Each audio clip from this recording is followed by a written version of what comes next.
Hello friends, welcome to my channel. आज की class में हम लोग साइंस के एक नेक्स्ट चैप्टर को डिस्कस करेंगे जो है आपका हीट यानी कि उष्मा। ठीक है, यह आपके एनसीईआरटी क्लास 7 में यह चैप्टर आपको दिया हुआ है।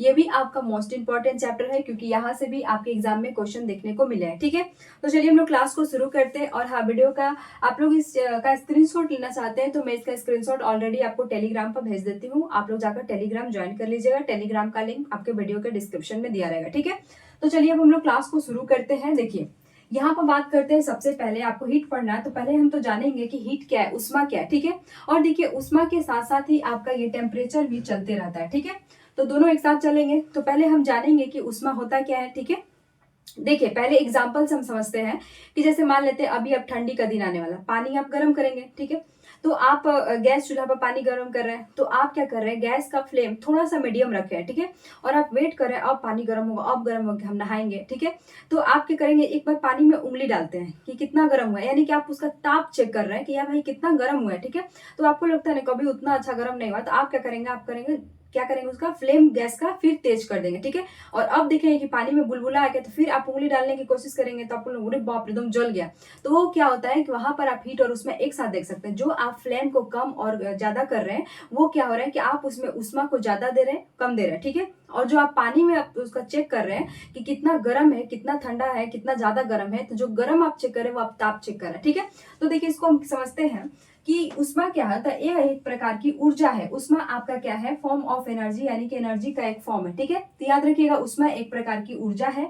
अब यहाँ पर बात करते हैं कि पदार्थ के अणुओं के बीच आपसी गति से उष्मा की उत्पत्ति होती है। ठीक है, और जैसे ही इसकी उत्पत्ति होती है तो उत्पन्न उष्मा कितना उत्पन्न हुआ है उसका माप करना ही क्या है, तापमान है। ठीक है, जैसे कि मान लेते हैं यहाँ पर हमने एग्जाम्पल लिया है कि दोनों हाथों का रगड़ना।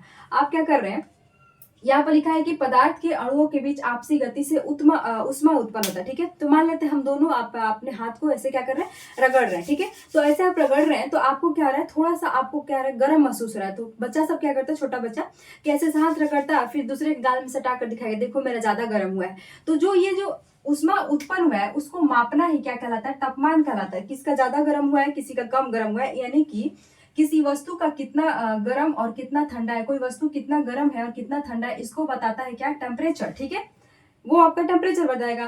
तो यहाँ पर आप समझ गए कि उष्मा और टेम्परेचर में क्या अंतर है। जैसे कि मैंने आपको गैस का फ्लेम वाला एग्जाम्पल दिया था।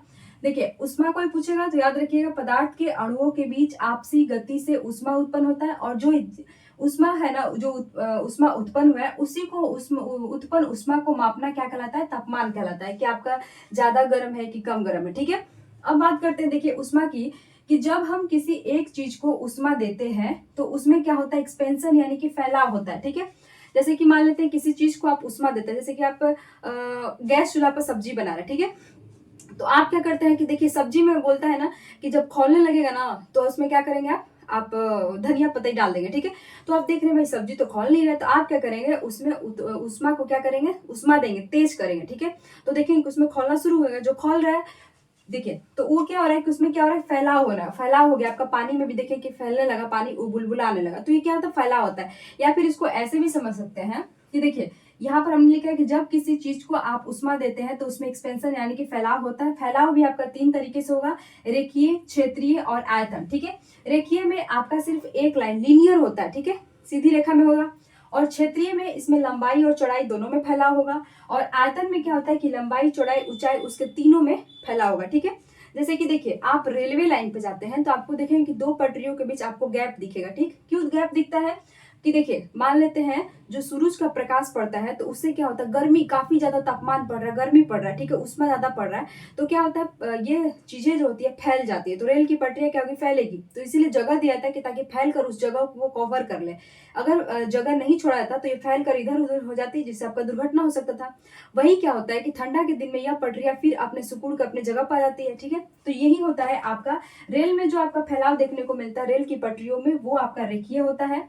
क्षेत्रीय की बात करें तो आपका सोलर प्लेट होता है, उसमें आपका क्षेत्रीय प्रसार देखने को मिलेगा, यानी कि उसके लंबाई और चौड़ाई दोनों में देखने को मिलेगा। सपोज कीजिए कि किसी के घर का तावा फूट गया है। ठीक है, अब आप तावा को गर्म करेंगे ना, तावा को जो फूट गया है तो देखेंगे कि उसका नीचे से और पतला हो रहा है, यानी कि लंबाई और चौड़ाई उसका दोनों बढ़ते जाएगा। ठीक है, फूटल तावा को गर्म करेगा तो उसमें आपको देखने को मिलेगा। वही बात करते हैं आयतन प्रसार की, तो देखिए, अब आपके पास एक लोहे का गेंद हो, ठीक है, लोहे का गेंद हो, अगर आप उसको गर्म कर देते हैं, उसमें हीट देते हैं, तो क्या होता है, उसका आयतन प्रसार होता है, यानी कि लंबाई भी बढ़ेगा, चौड़ाई भी, ऊंचाई भी बढ़ेगा, यानी कि तीनों बढ़ेगा, ठीक है। रेखीय में क्या होगा, सिर्फ आपका लंबाई बढ़ेगा। क्षेत्रीय में क्या होगा, लंबाई और चौड़ाई लंबाई और चौड़ाई में फैलेगा। और आपके आयतन में क्या होगा कि लंबाई में भी फैलेगा, चौड़ाई में भी फैलेगा और ऊंचाई में भी फैलेगा, ठीक है। तो आप यहाँ पर देखिए, यहाँ पर एक बार अच्छा से समझा देते हैं कि जब हम किसी चीज को उष्मा देते हैं, यानी किसी चीज को हम गर्म करते हैं, तो उसमें क्या होता है, फैलाव होता है, वो फैलना शुरू कर देगा, ठीक है। फैलाव होता है, फैलाव भी आपका रेखीय क्षेत्रीय आयतन होगा। रेखीय में सिर्फ आपका एक लाइन में होगा, लिनियर होगा। क्षेत्रीय यानी कि एरियल में आपका क्या हो जाएगा, लंबाई और चौड़ाई दोनों दोनों दिशा में फैला होगा। और आयतन में होता है कि लंबाई, चौड़ाई और ऊंचाई तीनों दिशा में इसका फैला होगा, ठीक है। यहाँ तक आप समझ गए। अब देखिए, ऊष्मा क्या होता है, तो ये ट्रांसफर होता रहता है एक ऑब्जेक्ट से दूसरी ऑब्जेक्ट में, मतलब एक वस्तु से दूसरी वस्तु में क्या होगा, ऊष्मा आपका ट्रांसफर होते रहता है, ठीक है। तो इन लाइन को याद रखिएगा। ऊष्मा क्या है, आप समझ गए, ऊष्मा एक प्रकार की ऊर्जा है, ये वाला लाइन याद रखिएगा, ठीक है। इसके बाद याद रखिएगा, इनके अणुओं के बीच आपसी गति उत्पन्न होती है। किसी भी चीज को उष्मा देंगे तो उसमें क्या होगा, फैलाव होगा। ये वाला एग्जाम में क्वेश्चन आया है कि धातु के गेंद को या फिर किसी चीज को हम गर्म कर रहे हैं, तो उसमें क्या आपको देखने को मिलेगा, तो एक्सपेंशन यानी कि फैलाव देखने को मिलेगा आपको, वो फैलेगा, ठीक है। हम किसी वस्तु में हीट दे रहे तो वो भी आपका फैलेगा। ये क्या हो गया, तो ये आपका इसमें एक्सपेंशन यानी कि फैलाव देखने को मिलता है। और उसमें क्या होता है कि एक ऑब्जेक्ट से दूसरे ऑब्जेक्ट में ये क्या होता है, ट्रांसफर होता रहता है, ठीक है। ये आपका 4 लाइन हो गया।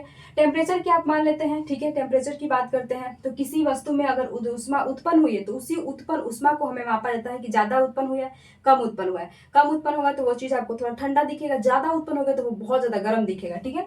तो ये उत्पन्न उष्मा को मापना क्या कहलाता है, टेम्परेचर कहता है। टेम्परेचर का मतलब है कि कोई वस्तु कितना गर्म है, कितना ठंडा, आप उसका टेम्परेचर मापते हैं, ठीक है।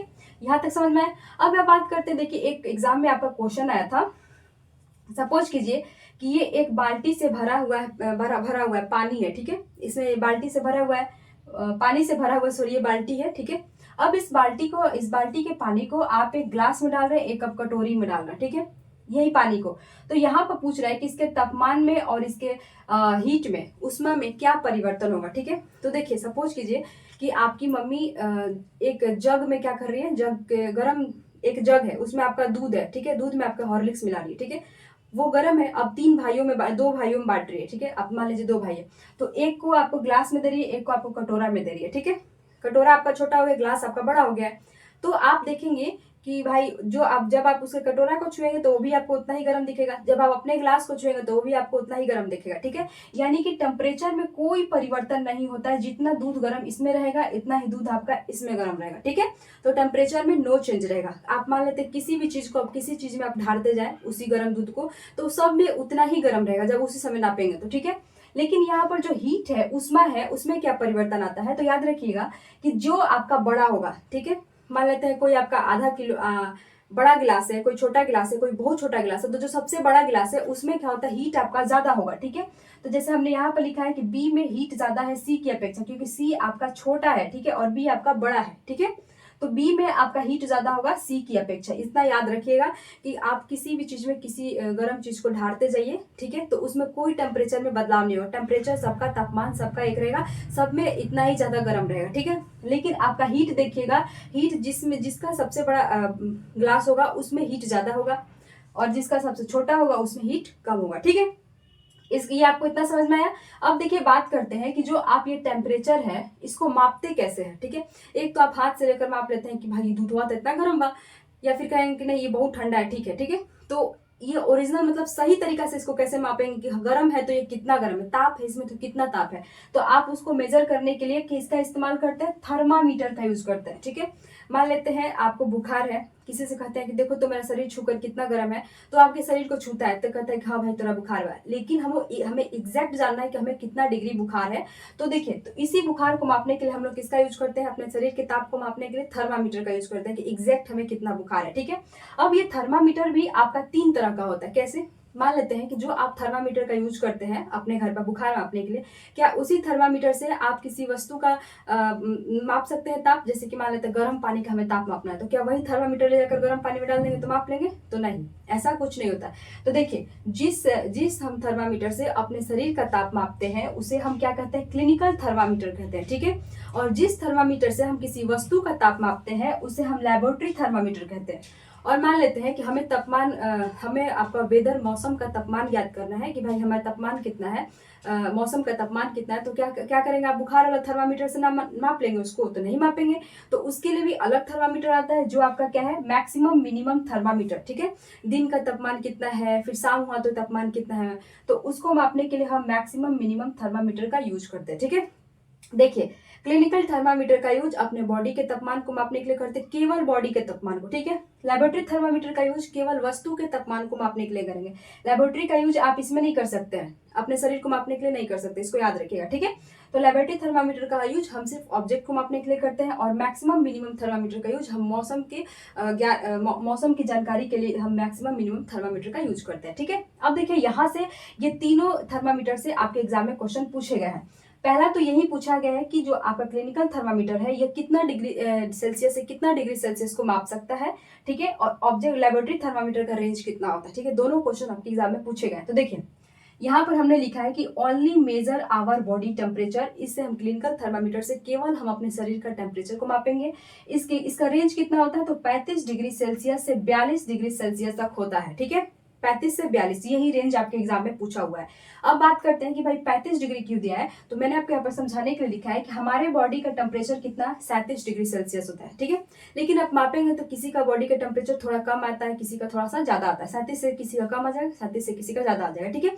तो इसीलिए इसका मिनिमम और मैक्सिमम रेंज है कि आपका 35 डिग्री सेल्सियस से लेकर 42 डिग्री सेल्सियस तक होता है। 35 डिग्री सेल्सियस से नीचे नहीं जाएगा और 42 डिग्री से ऊपर नहीं जाएगा, ठीक है। और ओरिजिनल हमारे बॉडी का टेम्परेचर कितना होता है, 37। अब भाई 37 से किसी का कम होगा तो कितना भी कम होगा तो 35 डिग्री से कम नहीं होगा, और 37 से किसी का ज्यादा होगा तो 42 डिग्री से ज्यादा नहीं होगा बॉडी के टेम्परेचर। तो क्लिनिकल थर्मामीटर का रेंज कितना होता है, 35 डिग्री सेल्सियस से 42 डिग्री सेल्सियस, और हमारे बॉडी का टेम्परेचर कितना होता है, 37 डिग्री सेल्सियस, ठीक है।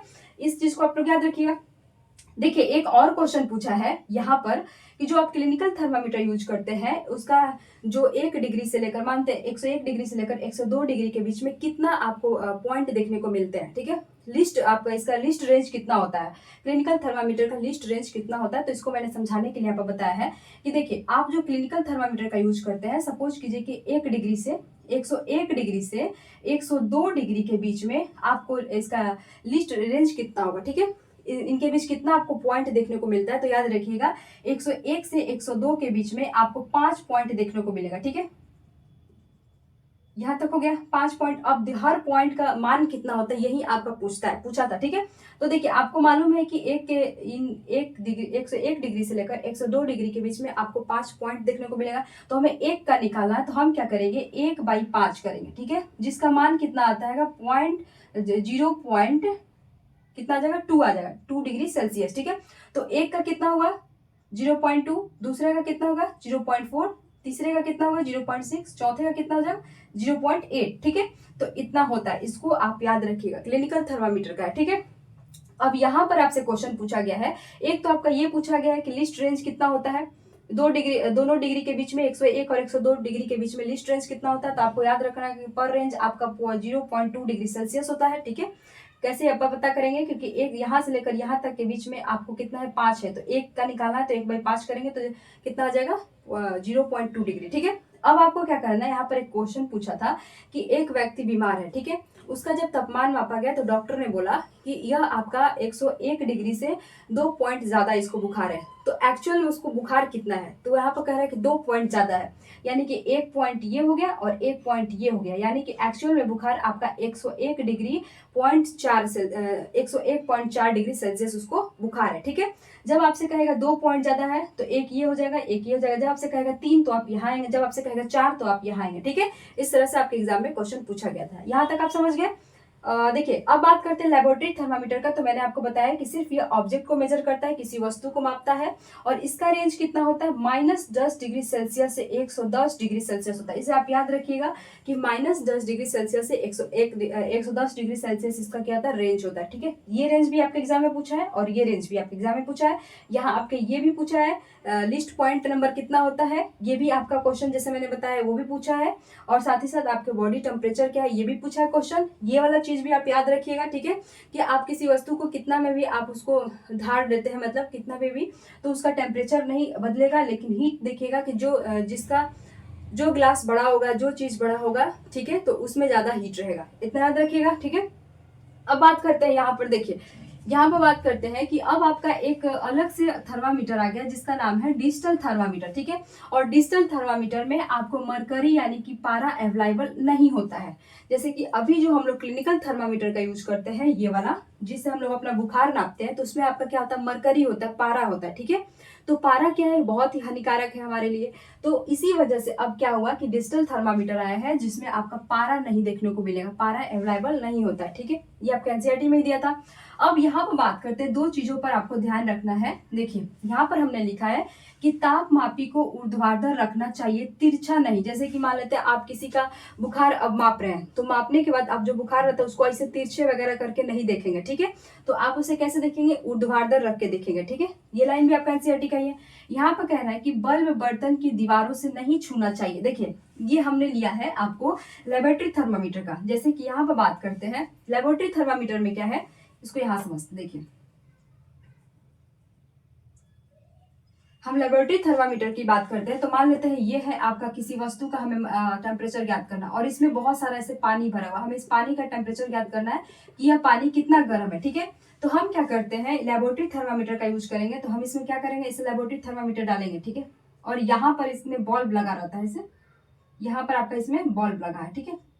तो ये बॉल क्या कह रहा है कि हम जो बर्तन लेंगे, मान लेते हम जो ग्लास लिए, ऐसे मान लेते ये ग्लास है, तो हमें लेबोरेटरी थर्मामीटर ये कैसे डालना है, ये हमें इस तरह से डालना है, ऐसे डालना है ताकि ये इससे भी टच ना करे, यहाँ भी टच ना करे, यहाँ यानी कि ये बर्तन की दीवारों को टच ना करे, ठीक है। इस तरह से हमें इसमें डालना रहता है। अब मान लेते अंदर डाले, तो अंदर जो उसका तल होगा बर्तन का, उसमें भी वो टच नहीं करना चाहिए, यानी कि यहाँ पर ये टच नहीं करना चाहिए, यहाँ पर भी नहीं करना चाहिए, इधर भी नहीं करना चाहिए, इधर भी नहीं करना चाहिए, और ना इसमें करना चाहिए, ठीक है। तो यही आपको कह रहा है कि बल्ब बर्तन की दीवारों से नहीं छूना चाहिए, किसमें, आपका लेबोरेटरी थर्मामीटर में, ठीक है। ये भी आपको क्लियर है। देखिए अब बात करते हैं ट्रांसफर ऑफ हीट यानी कि उष्मा का स्थानांतरण। उष्मा का स्थानांतरण कैसे होता है, ठीक है, क्योंकि हमने यहाँ पर क्या पढ़ाया था कि आपका उष्मा ट्रांसफर होते रहता है एक ऑब्जेक्ट से दूसरे ऑब्जेक्ट में, ठीक है। तो उसमें आपका ट्रांसफर होता रहता है। तो उष्मा का स्थानांतरण होता कैसे, इसको हम देखेंगे। देखिए यहाँ पर हमने लिखा कि हीट सदैव गर्म वस्तु से अपेक्षाकृत ठंडी वस्तु की ओर प्रवाहित होती है। ये लाइन याद रखिएगा कि जो आपका हीट है, उष्मा है, वो गर्म वस्तु से किधर जाएगी, ठंडी वस्तु की ओर। देखिए मान लेते हैं ये आपका सस्पेन है, ठीक है, और ये है सस्पेन का डाटी। ये इस पर आप क्या करेंगे, आग दे रहे हैं, ठीक है, इसे आग दे रहे हैं, तो भाई ये तो गर्म है। अब क्या करेगा, धीरे धीरे ये डाटिया भी आपका गर्म होना शुरू हो जाएगा, यानी कि आपका हीट क्या है, गर्म वस्तु से ठंडा वस्तु की ओर जा रहा है, ठीक है। तो इसका प्रवाह कैसे होता है, देखिए हीट सदैव, मैंने यहाँ पे लिखा है सदैव आपका गर्म वस्तु से अपेक्षाकृत ठंडी वस्तु की ओर प्रवाहित होता है, ठीक है। ये तो आप समझ गए। अब देखिए हीट प्रवाहित होने की आपकी विधियां भी है, तो आपके 3 विधियों को पढ़ना है। पहला है आपका चालन विधि, दूसरा है संवहन विधि, और तीसरा है प्रकीर्णन विधि, ठीक है। तो हम पहले 2 विधियों को एक करके देखते हैं। देखिए चालन विधि को इंग्लिश में क्या बोलते हैं, कंडक्शन बोलते हैं, ठीक है। अब देखिए ये विधि आपको स्लो मेथड है, स्लो मेथड यानी कि बहुत धीरे धीरे ये होता है, ठीक है। अब देखिए चालन विधि में क्या आएगा, हमने यहाँ पर लिखा कि उष्मा किसी वस्तु के गर्म सिरे से ठंडे सिरों की ओर स्थानांतरित होती है, ठीक है।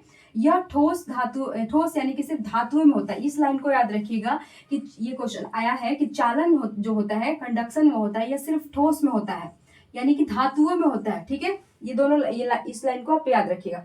इसके बाद कह रहा है कि इसमें माध्यम के कण अपना स्थान नहीं बदलते हैं, ठीक है, बल्कि उष्मा को एक कण से दूसरे कण में ट्रांसफर करते जाते हैं। देखिए इसको हम एग्जाम्पल के थ्रू समझेंगे कैसे। मान लेते हैं यहाँ पर क्या करें, आप आग लगाए हुए हैं, ठीक है, यहाँ पर आप आग लगाए, मतलब मान लेते मोमबत्ती जल रहा है, ठीक है, मान लेते मोमबत्ती यहाँ पर जल रहा है, आग लगाया है, इसको समझिए ऐसे। और यहाँ पर आप एक छड़ को गर्म कर रहे हैं, और यहाँ से अपने हाथों से इसको पकड़े हुए हैं, ठीक है। यहाँ पर आप आग लगाए हुए हैं, यहाँ पर छड़ को अपने हाथों से पकड़े हुए हैं। तो ये क्या कह रहा है कि उष्मा किसी वस्तु के गर्म सिरे से ठंडी सिरे की ओर स्थानांतरित होगा। अब ये सिरा यहाँ पर गर्म हो रहा है। अब आप देखेंगे कि धीरे धीरे धीरे धीरे गर्म होते होते होते आपको यहाँ तक गर्म का अनुभव मिलेगा, यानी कि जहां पर आप हाथ से पकड़े वहां तक। तो आप क्या करते हैं, फिर आप क्या करेंगे कि भाई हमको गर्म लग रहा है छड़, तो आप किसी कपड़ा से उस छड़ को पकड़ लेंगे, ठीक है। यानी कि यहाँ कह रहा है कि उष्मा जो है आपका यहाँ गर्म सिरे से धीरे धीरे बढ़ते बढ़ते या का ठंडे सिरे के पास भी आ जाएगा। लिखा है ना कि उष्मा किसी वस्तु के गर्म सिरे से ठंडे सिरों की ओर स्थानांतरित होती है, और यह याद रखिएगा सिर्फ ठोस में होगा, ठीक है। यह सिर्फ आपका किस में होगा, ठोस में, यानी कि धातुओं में होगा। इसमें माध्यम के कण अपना स्थान नहीं बदलते, ऐसा नहीं है कि माध्यम के कण स्थान बदलेंगे। ये क्या करेंगे, उष्मा को इस कण के पास भेजेंगे, ये कण दूसरी कण के पास भेजेगा उष्मा को, ये कण फिर तीसरी कण के पास भेजेगा और इस तरह से धीरे धीरे क्या होता है, ये गर्म होते जाएगा। ठीक है, तो इसमें याद रखिएगा कि माध्यम के कण अपना स्थान नहीं बदलते हैं, बल्कि उष्मा को एक कण से दूसरे कण में ये क्या करते हैं, ट्रांसफर करते जाते हैं। ये समझ में आया आपका, ये है आपका चालन विधि। ये बहुत धीरे धीरे होता है, जैसे कि दिवाली में आप छुरछुरी छोड़ते हैं, छुरछुरी जैसे कि मान लेते हैं उसको मोमबत्ती के पास ऐसे धरे ले, अब धरेगा अब धरेगा, अब गर्म होगा अब गर्म होगा, और धीरे धीरे देखते हैं गर्म गर्म होते होते होते यहाँ तक जब जलना, यहाँ तक मोमबत्ती जल जाए, मोमबत्ती का छुरछुरी आपका जल जाएगा, तो देखेंगे जो इसमें तार लगा होता है वो भी आपको थोड़ा सा गर्म महसूस होगा। ठीक है, क्योंकि उष्मा का क्या हो रहा है, स्थानांतरण हो रहा है। ठीक है, यहाँ से, तो वही है आपका चालन विधि जो आपका कंडक्शन कहलाता है। जैसे कि आप यहाँ पर हमने एग्जाम्पल लिखा है तावा में और लोहे के छड़ में। लोहे के एक छड़ को आप गर्म करें तो दूसरे छड़ के दूसरे सिरे के पास भी आपको गर्म महसूस होगा। ठीक है, ये है तावा। तावा की बात करते हैं कि जब आप रोटी बनाने जाते हैं तो आप चेक करते हैं कि कितना तवा गर्म हुआ है, तो आप बीच में चेक करेंगे तो आपको थोड़ा सा अनुभव होगा कि हाँ गर्म हो रहा है, लेकिन अभी किनारे पर चेक करेंगे तावा का तो वहां आपको गर्म थोड़ा महसूस नहीं होगा। ठीक है, धीरे धीरे करके पूरा तावा गर्म होता है। तो ये किसमें होता है, ये चालन विधि में होता है। अब वही बात करते हैं, देखिए संवहन यानी कि कन्वेक्शन मेथड क्या होता है। तो देखिए ये जो मेथड है इसमें जो आपका हीट होता है इसकी अपेक्षा थोड़ा फास्ट होता है। ठीक है, ये स्लो मेथड है लेकिन इसकी अपेक्षा ये थोड़ा फास्ट होता है। संवहन की बात करते हैं तो देखिए इसमें माध्यम के कण अपना स्थान बदलते हैं। ये क्वेश्चन भी आता है कि चालन विधि में माध्यम के कण अपना स्थान नहीं बदलते हैं, संवहन विधि में माध्यम के कण अपना स्थान बदलते हैं। और ये किस में होता है, ये आपके लिक्विड में होता है और आपके गैस में होता है। याद रखिएगा संवहन जो है ये आपके लिक्विड में होगा और गैस में होगा। ठीक है, अब देखिए यहाँ पर हमने लिखा है कि जल को गर्म करते हैं तो ज्वाला के साथ ज्वाला के पास का जल गर्म हो जाता है। देखिए इसको आप एग्जाम्पल से समझते हैं, इसको हटाइए। देखिए इसको एग्जाम्पल से कैसे समझेंगे, मान लेते हैं यहाँ पर ठंडा के दिन आ गया तो भाई सब कोई पानी गर्म करेगा। ठीक है, यहाँ पर आपने इसे गैस पर बिठाया है, सपोज कीजिए आग लगाया है और इसमें आपका इतना सारा पानी इसमें भरा हुआ है। ठीक है, अब क्या होगा कि भाई यहाँ जो आपका आग है तो जाहिर सी बात है यहाँ का पानी आपको बहुत जल्दी गर्म हो जाएगा, तो यहाँ का पानी क्या होता है, ये ऊपर उठेगा। ठीक है, ऊपर उठेगा और जो ऊपर का पानी है ये जैसे ही गर्म होकर ऊपर उठेगा तो यहाँ का जगह खाली हो जाएगा, तो ऊपर का जो पानी है वो नीचे आएगा इसकी जगह पर, और फिर ये भी गर्म होकर फिर ये ऊपर उठेगा, और जो अगल बगल की पानी है वो भी क्या होता है, इसकी जगह पर आने की कोशिश करेगा, ऐसे आएगा और फिर गर्म होकर ऊपर उठेगा। तो याद रखिएगा यही क्या होता है, संवहन विधि, और ये बार बार ऐसे प्रोसेस चलते रहता है। इसको हमने एकदम आसान भाषा में आपको लिख दिया है कि देखिए जल को गर्म करते हैं तो ज्वाला के पास का जल गर्म हो जाता है। ठीक है, और गर्म जल ऊपर उठता है, इस गर्म जल के आसपास का ठंडा जल इसका स्थान लेने के लिए आ जाता है। ठीक है, फिर यह जल भी गर्म होकर ऊपर उठता है, और ये प्रोसेस बार बार चलता रहता है। जो जल गर्म हो गया ऊपर उठेगा तो उसका जगह खाली हो जाएगा, जो ठंडा रहेगा फिर उसके जगह पर आ जाएगा खाली जगह पर, फिर ठंडा जल गर्म होगा फिर ये भी ऊपर उठेगा, फिर ठंडा जल उसकी जगह पर आ जाएगा। इस तरह से क्या होता है, संवहन विधि में माध्यम के कण अपना स्थान बदलते हैं, इसी विधि से ऐसे बदलते रहेंगे और पानी आपका गर्म हो जाएगा, सारा पानी। और यह प्रोसेस तब तक चलता है, मैंने लिखा है कि यह प्रक्रिया तब तक चलती है जब तक कि सारा जल गर्म ना हो जाए। ठीक है, इसको आप एग्जाम्पल से इस तरह से समझेंगे, ठंडा के दिन में पानी गर्म कर रहे हैं, आपको थोड़ा थोड़ा लगेगा ना कि पानी भाई थोड़ा थोड़ा भाप आने लगा पनिया में से, तो मेरा पानी गर्म हो गया है। अब आप क्या करेंगे, गर्म करने वाला उससे निकाल देंगे या फिर अपने गैस का फ्लेम बंद कर देंगे। अब क्या करेंगे भाई, पानी को चेक करेंगे कितना गर्म है, तो ऊपर में आपको गर्म है, ऐसे नीचे बल्टी में नीचे पानी हाथ डालेंगे तो कहेंगे ना मम्मी नीचे के तो पानी गर्म है नहीं कि खाली ऊपर के पानी गर्म है। तो वो क्या होता है, वही विधि है संवहन, यानी कि पहले क्या होगा कि जो आपका नीचे का पानी वो गर्म होकर ऊपर आ जाएगा, तो जो नीचे जगह खाली हो गया वहां पर ठंडा पानी आ जाएगा। इसीलिए जब आप ठंडा के दिन में पानी गर्म करते हैं तो बाल्टी में हाथ डालते हैं तो ऊपर का पानी आपको गर्म लगेगा और नीचे वाला ठंडा रहेगा, जब तक कि पूरा पानी गर्म ना हो जाए आपको वैसा ही महसूस होगा। ठीक है, तो ये है आपका संवहन विधि। और संवहन विधि याद रखिएगा लिक्विड और गैस में होता है। जैसे कि फ्रिज कैसे काम करता है, संवहन विधि पर, ये आपके सब एनसीईआरटी के एग्जाम्पल है। ठीक है, फ्रिज कैसे काम करेगा, संवहन विधि यानी कन्वेक्शन मेथड पर काम करता है। जल का खौलना भी आपको कन्वेक्शन यानी संवहन पर काम करेगा, और वायुमंडल में ये भी आपका संवहन यानी कन्वेक्शन विधि पर काम करेगा। यहाँ तक आप समझ गए। तो अभी आप इसके ट्रांसफर ऑफ हीट के दो विधि देख ले, चालन और संवहन। अभी हम देखेंगे प्रकीर्णन विधि, उसमें कैसे होता है। ठीक है, इसके बाद हम लैंड ब्रिज और सी ब्रिज देखेंगे और आपका ये चैप्टर समाप्त हो जाएगा। चलिए अब हम उष्मा हस्तांतरण की तीसरी विधि को देखते हैं, जो है आपका रेडिएशन यानी कि विकिरण। ठीक है, यह देखिए विकिरण क्या है कि यह सबसे फास्ट मेथड है। ठीक है, जैसे कि आपने उसमें पढ़ा तो इसमें आपका जो तीसरी विधि है विकिरण, यह क्या है, यह सबसे फास्ट विधि है उन दोनों से, ठीक है। अब देखिए यहाँ पर बात करते हैं एग्जाम्पल के तौर पर, देखिए सूर्य से उष्मा, अरे देखिए यहाँ पर जो ऊ लिखा है ना वो बड़ी ऊ होगी, ठीक है, वो बड़ी ऊ होगी। शायद मैंने पीछे वाला में छोटी ऊ सब जगह लिख दिया है, तो उसको आप लोग सुधार लीजिएगा। यहाँ पर बड़ी ऊ होगी, उष्मा ध्यान ही नहीं था। तो देखिए यहाँ पर बात करते हैं, यह सबसे फास्ट मेथड है और यह सूर्य से, देखिए इसमें एग्जांपल हमने दिया है कि सूर्य से उष्मा डायरेक्ट रेडिएशन मेथड से आता है, ठीक है। जो सूर्य से आपको किरण आती है वो क्या होता है, वो डायरेक्ट कैसे आता है, जो उष्मा आती है वो डायरेक्ट आपको रेडिएशन यानी कि विकिरण मेथड से थ्रू आती है, ठीक है। जैसे कि मान लेते हैं आप धूपा में खड़े हैं, ठीक है, तो आपको आपके शरीर में आपको गर्मी महसूस होगी, ठीक है। तो जो गर्मी है वो आपके पास कैसे आ रही है, तो वो आपका विकिरण मेथड यानी रेडिएशन के थ्रू डायरेक्ट आपके पास आ रही है, ठीक है। यहाँ पर हमने लिखा है कि इसमें उष्मा के हस्तांतरण के लिए किसी माध्यम माध्यम यानी कि जल वायु की आवश्यकता नहीं होती। याद रखिएगा उन दोनों में, जो आप इससे पहले दो विधि पढ़ लिए हैं उसमें क्या होता है, संवहन वाला में कंडक्शन और संवहन में क्या होता है कि उसमें आपको माध्यम होता है, ठीक है, माध्यम है, ठोस माध्यम है, द्रव माध्यम है, किसी में गैस माध्यम है। लेकिन यहाँ पर कह रहा है कि किसी माध्यम की आवश्यकता नहीं होती, किसमें, आपका विकिरण यानी कि रेडिएशन में। इसको याद रखिएगा, ठीक है। जैसे कि एनसीईआरटी में आपका एग्जाम्पल दिया है कि हीटर के सामने अगर आप बैठते हैं तो आपको उष्मा यानी गर्मी महसूस होती है, ठीक है। यह गर्मी किस विधि द्वारा आपके पास आती है, तो यह भी जो गर्मी आती है हीटर के थ्रू, यह भी आपके विकिरण विधि द्वारा आपके पास आती है, ठीक है। इसको याद रखिएगा। अब देखिए बात करते हैं चालक यानी कंडक्टर और इंसुलेटर यानी कुचालक में क्या अंतर है। देखिए चालक किसे कहते हैं, कंडक्टर क्या है, जो पदार्थ अपने से होकर उष्मा को जाने देता है, यानी कि जिससे उष्मा आसानी से प्रवाहित हो जाती है, वो क्या कहलाता है, वो आपका चालक यानी कि कंडक्टर कहलाता है, ठीक है। जैसे कि आपका एल्युमिनियम हो गया, आयरन हो गया, कॉपर हो गया, ठीक है। अब देखिए कुचालक की बात करते हैं, तो जो पदार्थ अपने से होकर उष्मा आसानी से नहीं जाने देते हैं उन्हें हम इंसुलेटर यानी कुचालक कहते हैं, जैसे कि प्लास्टिक और वुड, ठीक है।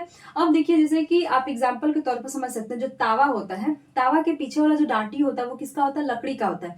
अब आपका तावा गर्म हो रहा है, ठीक है, तावा के सभी पार्ट आपके गर्म हो गए उष्मा से, लेकिन वो डांटी वुड जो होता है, लकड़ी आपका नहीं गर्म होता है, ठीक है। वो क्यों नहीं होता है, क्योंकि उष्मा का कुचालक है, यहाँ पर उष्मा पहुंच ही नहीं सकता है। तो यहाँ पर क्या हो जाएगा, प्लास्टिक और हो गया और आपका वुड हो गया यानी कि लकड़ी हो गया, ठीक है। ये क्या है, यह उष्मा के कुचालक है। यहाँ पर आपके नोट करके लिखवाया गया है कि जल तथा वायु भी उष्मा के कुचालक है, ठीक है। आपके जल और वायु ये भी आपके उष्मा के कुचालक है, इसको भी याद रखिएगा। अब देखिए यहाँ पर एक क्वेश्चन आया है, इसको समझते हैं। देखिए यहाँ पर कह रहा है, क्वेश्चन आपके एग्जाम में पूछा गया था कि किसका टेम्परेचर ज्यादा होगा। जैसे कि मान लेते हैं एक आपके पास कांच की वस्तु है, एक आपके पास लकड़ी की वस्तु है, एक कोई धातु है, ठीक है। इन तीनों का तापमान जो होता है, तापमान की बात करते हैं, तो इन तीनों का तापमान एक कहीं बाहर आपके अलग अलग है, ठीक है। लेकिन इन तीनों को हम एक साथ फ्रीज में डालते हैं, ठीक है, और सुबह उठकर पूरी रात रहने देते हैं, और सुबह उठकर इन तीनों वस्तुओं को हम छूते हैं, तो इनमें से किसका तापमान सबसे ज्यादा होगा, ठीक है। ये क्वेश्चन आपके एग्जाम में पूछा है। तो याद रखिएगा, अगर आपकी कुछ इस तरह के क्वेश्चन आ जाए कि कोई वस्तु रखी हुई है एक ही सेम तापमान पर, तो रात भर छोड़ने के बाद उन दोनों में किसका तापमान अधिक हो, तो इसको याद रखिएगा कि इसमें किसी का तापमान अधिक नहीं रहेगा, बल्कि सबका तापमान सेम रहेगा। अगर आप फ्रिज में कोई वस्तु रखते हैं, बहुत सारी फ्रिज में वस्तुएं होंगी, अगर आप सुबह उठकर उन सभी को छूते हैं तो आपको सभी का ठंडक एक जैसा महसूस होगा, ठीक है, क्योंकि सबके पास टेम्परेचर एक जैसा है। तो याद रखिएगा इसमें जो भी ए बी सी तीनों वस्तुएं हैं, इनमें तीनों का टेम्परेचर क्या होगा, बिल्कुल सेम होगा, ठीक है। इस तरह के आपके एग्जाम में क्वेश्चन पूछता है, आया भी था ये वाला। अब देखिए यहाँ पर बात करते हैं, हमने यहाँ पर लिखा है कि सर्दियों में ऊनी वस्त्र, देखिए सर्दियों में ऊनी वस्त्र हम क्यों पहनते हैं, तो देखिए सर्दियों में ऊनी वस्त्र गर्मी देता है। इसका क्या कारण है, देखिए इसका कारण है कि ऊन उष्मारोधी है, ठीक है, तथा इनके रेशों के बीच वायु यानी कि ट्रैप होती है। ये लाइन याद रखिएगा, इसकी वजह से हमें गर्मी महसूस होती है ऊनी वस्त्र से, ठीक है। आप देखिए यहाँ देखते हैं, एक आपका मोस्ट इंपॉर्टेंट है सी ब्रिज और एक है आपका लैंड ब्रिज, ठीक है। यहाँ से भी आपके एग्जाम में क्वेश्चन पूछे गए कि सी ब्रिज क्या है, लैंड ब्रिज क्या है, तो इसको हम आसान भाषा में समझते हैं, ठीक है। देखिए याद रखिएगा, जो सी ब्रिज है यह दिन के समय होता है, डे टाइम में, ठीक है, और जो लैंड ब्रिज है यह आपके नाइट के समय होता है, ठीक है। अब देखिए इसको कैसे याद रखेंगे कि सी ब्रिज आपका दिन के टाइम कैसे होता है, क्योंकि दिन में ही आप समुद्र का मजा ले सकते हैं, रात में समुद्र आपको सब ब्लैक ब्लैक दिखेगा, वो तो कोई फायदा है नहीं। तो ये याद रखिएगा, जो सी ब्रिज है यह दिन के समय होता है, इसको ऐसे याद रखिएगा कि दिन में हम समुद्र घूमने जा सकते हैं। और लैंड ब्रिज आपका कब होगा, जब ये आपका सी ब्रिज दिन में होगा, तो जाहिर सी बात है लैंड ब्रिज आपका नाइट यानी कि रात्रि के समय होगा, ठीक है। अब बात करते हैं कि सी ब्रिज होता क्या है और लैंड ब्रिज होता क्या है। देखिए, ये मान लेते हैं ये आपका समुंदर है, यहाँ से मैंने क्रॉस करके बनाया है कि ये आपका समुंदर का पार्ट है और ये आपका लैंड का पार्ट है, ठीक है। अब याद रखिएगा कि देखिए दिन के समय क्या होता है कि दिन के समय स्थल समुंदर की अपेक्षा शीघ्र गर्म हो जाता है। दिन के समय जो ये स्थल है, ये लैंड है, ये बहुत जल्दी गर्म हो जाता है, किसकी अपेक्षा? समुंदर की अपेक्षा, ठीक है।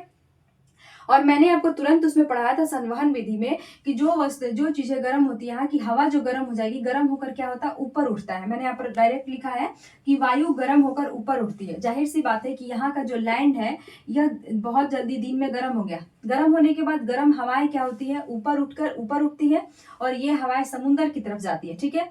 और समुंदर की जो ठंडी हवाएं है ये आती है लैंड की तरफ, ठीक है। तो लैंड की तरफ आती है तो इसमें क्या है, इसको आप ऐसे याद रख सकते हैं कि जैसे दिन के समय लोग समुद्र घूमने जाते हैं तो समुद्र सी ब्रिज आपका दिन के टाइम होता है। अब क्या करते हैं, समुद्र में नहाकर लोग यही समुद्र के किनारे जो जमीन है वहां पर सोते हैं। गर्मी धूपा आता है और साथ ही साथ ठंडी हवाएं आती है, समुद्र की तरफ से ठंडी हवाएं आती है, ठीक है। तो इस तरह से आप इसको याद रखेंगे कि सी ब्रिज आपका दिन के समय होता है। सी ब्रिज में होता क्या है कि लैंड आपका समुद्र की अपेक्षा जल्दी यहाँ गर्म हो जाता है और गर्म होने के बाद गर्म हवाएं ऊपर उठती हैं और ऊपर उठ के समुद्र की तरफ जाती है और समुद्र की जो ठंडी हवाएं है वो लैंड की तरफ आती है, ठीक है। इसको याद रखिएगा कि लैंड की तरफ आती है और इसी को हम क्या बोलते हैं? सी ब्रिज बोलते हैं, ठीक है। अब देखिए यहाँ पर हमने लैंड ब्रिज लिखा है। अब देखिए लैंड ब्रिज में क्या होता है, ये फिर से सी इधर है और फिर से आपका लैंड इधर है।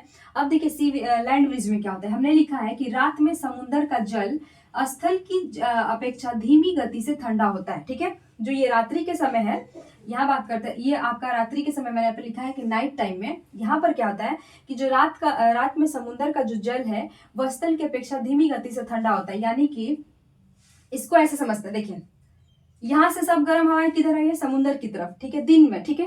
अब रात्रि में क्या होगा? रात्रि में होगा कि भाई समुद्र तब आपका गर्म रहेगा तो ये जो गर्म हवाएं है फिर से ये ऊपर उठना शुरू करेगी, ठीक है। और ये ऊपर उठेगी और फिर ये कहाँ जाएगी? इधर लैंड की तरफ, ठीक है। और लैंड में जो यहाँ दिन में आपकी ठंडी हवाएं इधर आई है, ये ठंडी हवाएं अब फिर कहाँ जाएगी? समुद्र की तरफ, ठीक है। तो इसको हम क्या बोलेंगे? लैंड ब्रिज को बोलेंगे। अब आप समझ गए। देखिए एक बार फिर से इसको समझते हैं क्योंकि ये बहुत इंपॉर्टेंट है, एग्जाम में आपके आया है। सी ब्रिज आपका दिन के टाइम होता है क्योंकि लोग आपका समुद्र दिन के समय घूमने जाते हैं, इस तरह से याद कर सकते हैं, ठीक है।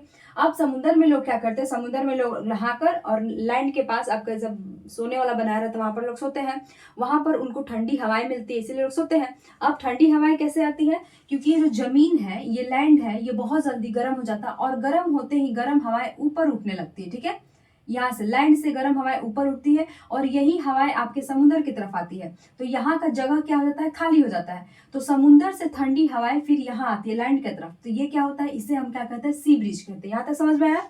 अब देखिए लैंड ब्रिज में क्या होता है कि सुबह के टाइम सारी हवाएं जो गर्म हवाएं किधर थी? समुद्र की तरफ आ गई। अब रात्रि के समय क्या होता है कि जो समुद्र है ये बहुत धीरे धीरे ठंडा होता है, ठीक है। तो यहाँ की जो गर्म हवा है ये ऊपर उठेगी, समुद्र की गर्म हवा ऊपर उठकर कहाँ जाएगी? लैंड की तरफ जाएगी। और लैंड में जो ठंडी हवाएं है, यहाँ का जगह जो खाली हो गया, यहाँ से हवाएं जो उठ के चली गई, तो ये ठंडी हवाएं क्या करती है? यहाँ आ जाती है। तो रात्रि के समय क्या होता है कि रात्रि के समय ये बिल्कुल विपरीत होता है, इसके बिल्कुल विपरीत होता है। रात्रि के समय आपका समुद्र से गर्म हवा लैंड की तरफ जाएगी और दिन के समय आपकी गर्म हवा लैंड से समुद्र की तरफ जाएगी, ठीक है। यही होता है आपका सी ब्रिज, लैंड ब्रिज। और यही एक बात है कि समुद्र के किनारे जितने भी घर होते हैं उनकी खिड़कियां किधर होती है? समुद्र की तरफ, ठीक है, ताकि दिन के समय ठंडी हवाएं उनके घर में प्रवेश करे और रात के समय भाई अपनी खिड़कियां ऑलरेडी खोल देते हैं क्योंकि गर्म टाइप रहेगा, लैंड आपका थोड़ा थोड़ा गर्म रहेगा, गर्म हवा इधर आएगी तो खिड़की वैसे भी खुली रहेगी। इसीलिए समुद्र के किनारे जितने भी घर है उनके खिड़कियां कहाँ रहती है? समुद्र के किनारे साइड खुले रहते हैं, ठीक है, समुद्र की ओर। तो यहाँ तक आपको समझ में आया। अब आपका ये उष्मा का चैप्टर यहाँ पर समाप्त होता है। इससे आपका कोई भी क्वेश्चन अब आएगा तो वो नहीं छूटेगा, ठीक है। याद रखिएगा ये थोड़ा सा मिस्टेक हो गया है, ये उष्मा इस तरह से होता है, मैं ध्यान नहीं दी हूँ, तो इस तरह से उष्मा होता है। पिछला वाला में हमने इस तरह से लिखा है, ठीक है, तो थोड़ा उसमें आप लोग सुधार लीजिएगा। ये उष्मा सही है, हीट। अभी ध्यान बिल्कुल गया डायरेक्ट, ठीक है। तो चलिए उम्मीद करते हैं आपको ये वीडियो पसंद आएगा, तो वीडियो को लाइक करिएगा, चैनल को सब्सक्राइब करिएगा। तब तक मिलते हैं नेक्स्ट वीडियो में, तब तक के लिए बाय बाय।